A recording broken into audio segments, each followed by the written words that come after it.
અમદાવાદ મહાનગરપાલિકાની નિષ્ક્રિયતાના કારણે કોટ વિસ્તારમાં ચાલુ ચોમાસામાં 32 મકાન ધરાશાયી થવાની ઘટના બની, જેમાં 4 લોકોને હોસ્પિટલમાં સારવાર માટે ખસેડવા પડે તેવી સ્થિતિ આવી। રથયાત્રા સમયે એએમસીએ કરેલા સર્વેમાં કોટ વિસ્તારના ખાડિયા, જમાલપુર, રાયપુર, શાહપુર અને કાલુપુરમાં 535 મકાનોને નોટિસ આપવામાં આવી હતી। નોટિસ પૈકી માત્ર 10% મકાન એએમસીએ ઉતાર્યા।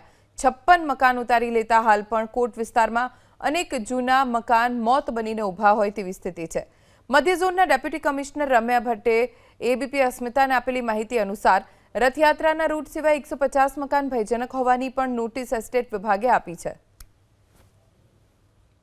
3 મહિનાની વાત કરીએ, 15 જૂનથી અત્યાર સુધીમાં લગભગ 32 જેવા મકાનો એવા છે કોટ વિસ્તારની અંદર જે જાતે વરસાદની સિઝનમાં રખરખાવના અભાવે પડી ગયેલા છે એવું છે।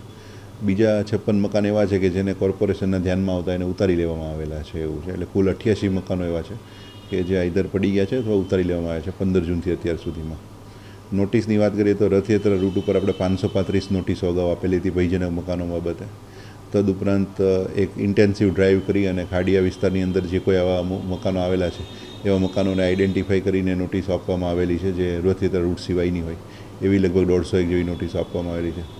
અને તદુપરાંત બીજા બી આપણા જે કોઈ સ્લમ ક્વાર્ટર્સ કે કોઈ છે જેમાં એસવીએનઆઈટીથી સર્વે કરવામાં આવેલો છે એ તમામને પણ આપણે નોટિસો આપેલી છે। એટલે જે કોટ વિસ્તારની વાત કરીએ તો જૂના મકાનો જે આવેલા છે, જે ચૂના અને ઈંટોથી બનેલા અને લાકડાથી બનેલા મકાનો છે, આ બધા મકાનો ઉપર જે પર્યાવરણ છે એની અસર થતી હોય છે, વરસાદની અસર થતી હોય છે, એને લીધે ધરાશાયી થતા હોવાનું જણાય છે। અને જેમાં રખરખાવનો અભાવ છે, મકાન માલિક અને ભાડુઆતના ઝઘડા છે અથવા તો લોકો રહેતા નથી, આ બધા મકાનો એવા છે કે જેમાં કોઈ રખરખાવ કરતું ના હોય, સમયાંતરે એની અંદર એક વીકનેસ આવે છે અને પછી આ પ્રકારના બનાવો બનતા હોય છે।